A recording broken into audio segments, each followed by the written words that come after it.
But kind of tell us a little bit about the story, Scott, of how you acquired the car. Well, knowing that her birthday was coming, I started looking around for a car for her. And somebody told me that there was a place in Cape Coral where a guy was rebuilding a '67 Mustang, and he said he told when the price was right. So I went over there, looked at it, and it wasn't quite done. Interior wasn't in it.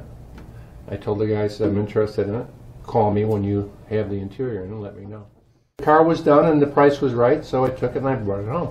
And she, of course, she saw it. And Said, did she ask, whose car is that? well, she knew it was hers. And I think the worst part of it was she could drive the car in the driveway. Yeah, well, having it sit there. She didn't have her license. Yeah, while I waited to turn 16 and just watching it sit and dreaming of all the cool things I was going to do. Did you go out and start it? Oh, I started backing out the driveway. I did. Yeah, so they've got a long driveway, so I would open the garage and I would back it out and drive it forward and back it out, drive it forward over and over again. My girlfriends would come over and we'd go and sit in the garage and just like talk and dream about all the cool things we were going to do, all the guys we were going to pick up. Oh yeah. Stuff, all the things that my parents didn't want me to do. Stuff like that. But Scheming. Yes, exactly. And we took her for her license. She got her license, and the first time she drove away from the house, my wife and I Oh gosh.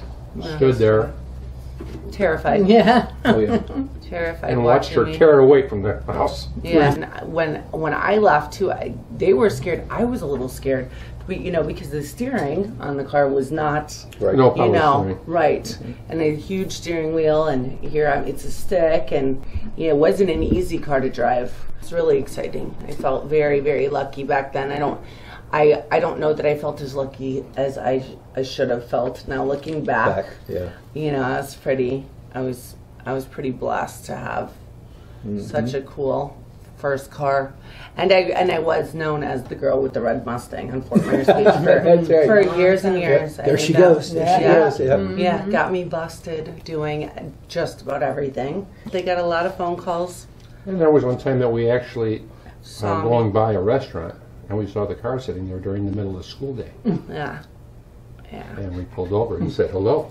You were skipping school. Her and a couple of her friends. Oh Who yeah. wants to go to school when you can drive around in a cool Exactly. 67 Mustang Exactly. convertible, especially during spring break on Fort Myers Beach?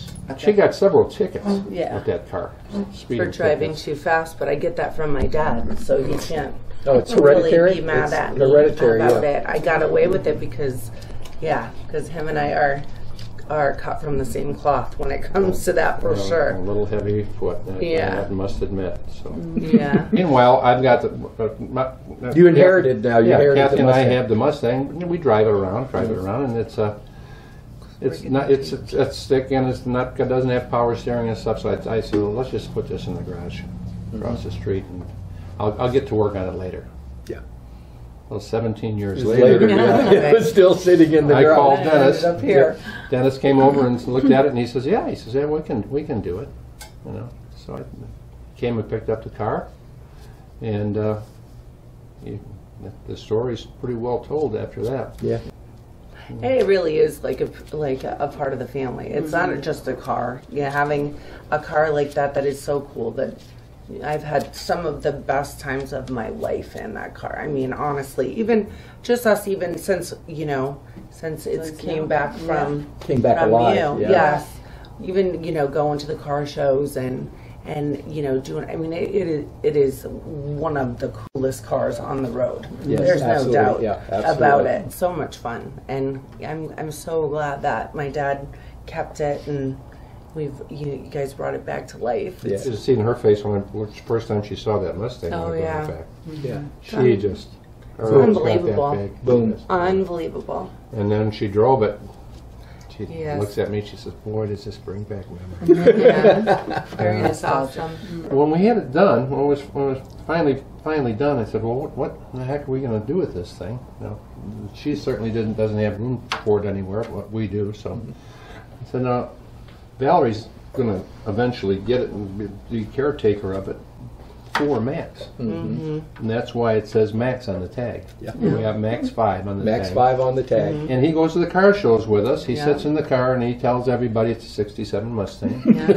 That's Tells right. them out everything that they need. And he that said, they if need to and know. they said someday you're gonna own this car, and he says, I already do. I already do. That's right. It's already My Don't you, car. Max? I mean, he gets to cruise around in it, and he gets to, you know, And he drives up the driveway on my lap. yeah. The car has been in the family for 30 years. It sounds like it could be another 30 years. Absolutely. It looks like it. Now I know, Absolutely. and we're going to talk about some of the other cars, but you've got cars that have been in your family for how long? Well, the 47 Cadillac Fleetwood, Beautiful car. which we have, and that's right now that's getting the transmission redone. But the Model T, that was my dad's. Yeah. He bought that in the 30s, and Which is incredible. I had that done probably in 70. The interior had burnt up somehow when he had it, and that's when he put it in the garage and just left it there, and then that's back up in Illinois. And that What year did he originally? he bought, I think it was 37. He bought it in 1930. It's a 27, right? Correct. It's 24. 24. So in 37, he bought a 1924 Model T that's still in the family. Yeah. Yes, Now, and he bought it from the original owner who lived in the same town. what's happened in that transition? I bet that's an interesting story as well.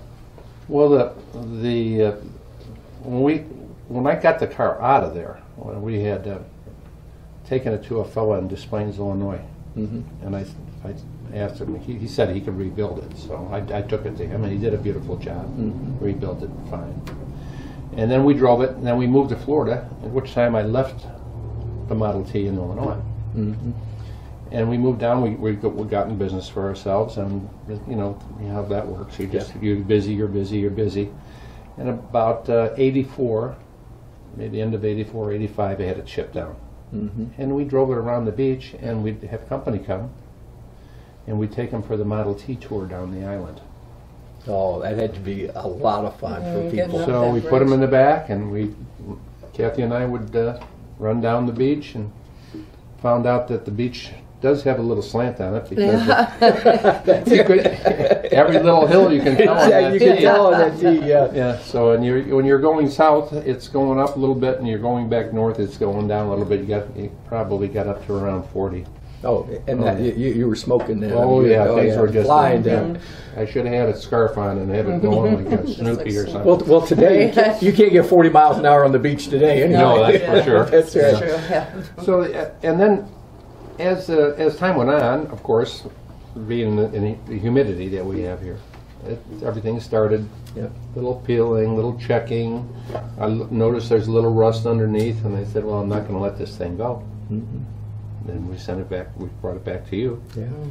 Found out that the motor was having trouble. Yep. Shipped that off. Yeah. A fella up the street from me who had old cars said he said, because the car wasn't running right, he says, let me take the motor apart and let me fix it up for you. So I paid for the parts, and he did all the work, but somehow he must have left a little piece of a rag in that block. Yeah. Because the guy who Oh, I rebuilt didn't the know motor, he said, the bag is here, it's in the car. Right. It's a memento now. Yeah, right? Yeah. There's shreds of a rag that actually just pretty much destroyed everything inside that motor, and Yeah. he had to just completely redo it. But now we have a couple more horsepower. Oh yeah. So Yeah, now thing will probably do 45. that's right. Yeah. That's right. Well, downhill you might even get a little Yeah. draft Yeah. in the back there. Well, I'm hoping to drive it back to the beach today. Really? Yeah. That's awesome.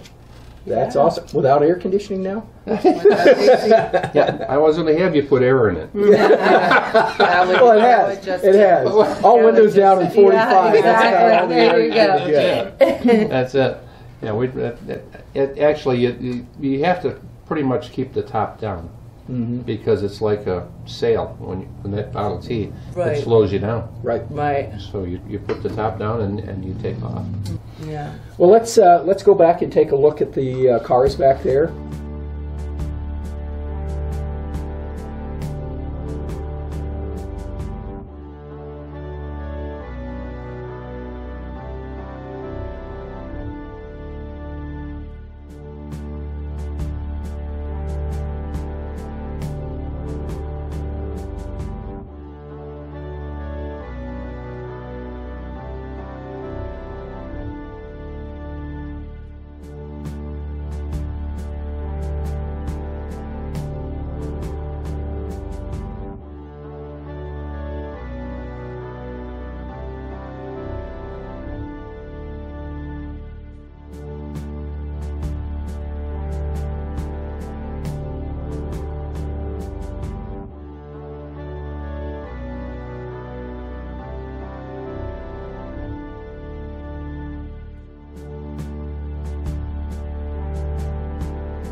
gas gauge.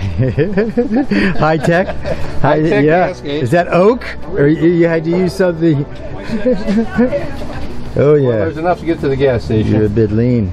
Another little story about this, when my son got married, we were picking up the father of the bride, and the father and the bride, and her son, and the tea, and we're taking them to the ceremony. And it was outside, so I got all ready, got the car, pulled it out of the garage, got this out of the garage, and I got all dressed up, and off I go. When I get halfway up the bridge, quit. It quit. Where's the chauffeur? Didn't have enough gas. Oh, when it It's leaned? gravity fed, so it went to the back of the tank. I had to back down the bridge, go to the gas station, fill it up, Get it and that went running. right over. Have a nice Again. weekend. yeah. Thank you, you too. Another great job. Sit forth.